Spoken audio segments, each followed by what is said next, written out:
Babus salam. Salam itu apa? Salam itu adalah ayyusallima, membayarkan ra'sal mali, uang, fi majlisil aqd, dalam majlis jual beli, ala ayyu'tiyahu,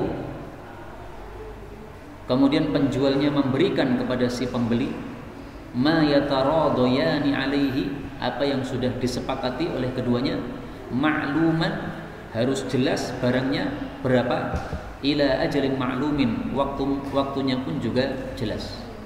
Ringkasnya salam itu adalah membayar di awal, barangnya belakangan. Boleh atau tidak seperti itu? Boleh. Tapi syaratnya apa? Ma'luman. Barangnya harus jelas. Misalnya beras berapa kilo, ditulis berapa kilo. Kalau itu ditakar ya berarti disebutkan berapa takar, berapa sok, berapa mut. Waktunya juga harus jelas. Kapan nanti berasnya bisa diberikan kepada saya? Oh, saya nanti panennya bulan Juli misalnya. Nah, berarti bayarnya atau menyerahkan berasnya pas bulan Juli. Harus jelas. Seandainya ternyata sawahnya tidak panen bulan Juli, nggak ada masalah. Yang penting dia bayarnya beras itu atau memberikan berasnya bulan Juli. Dia cari beras di tempat lain nggak ada masalah. Tidak harus dari sawah dia. Yang penting sudah jelas, saya membeli beras, berasnya disebutkan beras apa, apakah beras mente, apakah rojo lili, ataukah beras biasa. Nah, ditulis yang jelas, kemudian waktunya juga jelas. Nah, seperti ini diperbolehkan oleh Rasulullah SAW. Beliau mengatakan wala ya'khudhu, tidak boleh mengambil illa ma sammahu, kecuali apa yang dia sebutkan. Tadi nyebutkan apa? Beras rojo lili, berarti hanya boleh ngambil beras rojo lili, tidak boleh yang lain. Kalau tidak ada beras rojo lili gimana? Aurok samalihi, atau kembali duitnya, karena sudah sepakat tadi ambilnya rojo lili.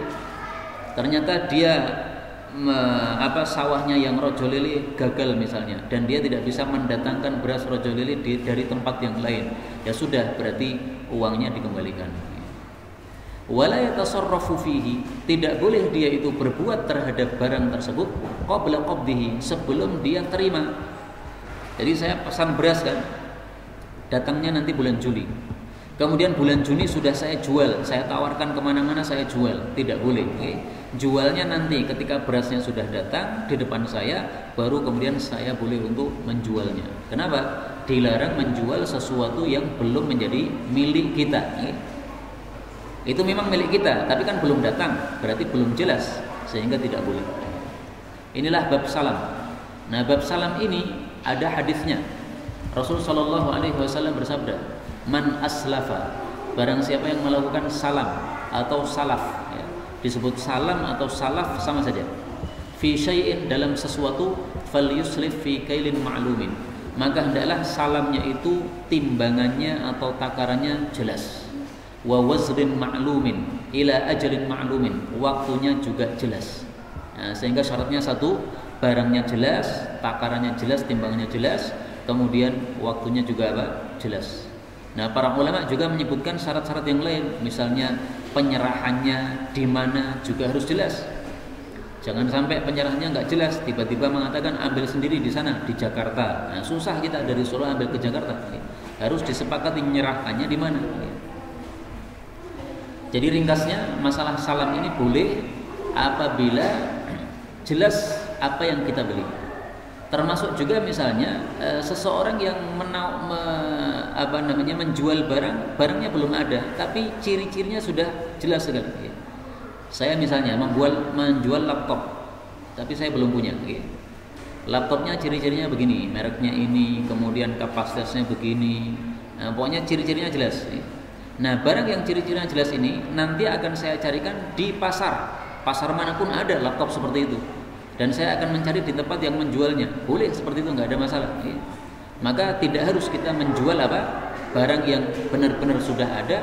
Boleh barang yang belum ada kita jual, tapi harus tadi sifatnya jelas, sehingga kita akan mencarikan sesuai dengan sifat yang sudah disepakati dalam akad tersebut. Dan itu dibayar di awal, nggak ada masalah. Nah, nanti barangnya akhir setelah barangnya dapat, tetapi harus jelas waktunya kapan, dan harus jelas barangnya, ciri-cirinya kayak apa. Kalau laptop, kalau motor demikian juga ya, ciri-cirinya speknya misalnya dan sebagainya harus jelas secara terperinci. Kalau tidak jelas maka tidak boleh karena tidak sesuai dengan sabda Rasulullah sallallahu alaihi wasallam dan karena menimbulkan percekcokan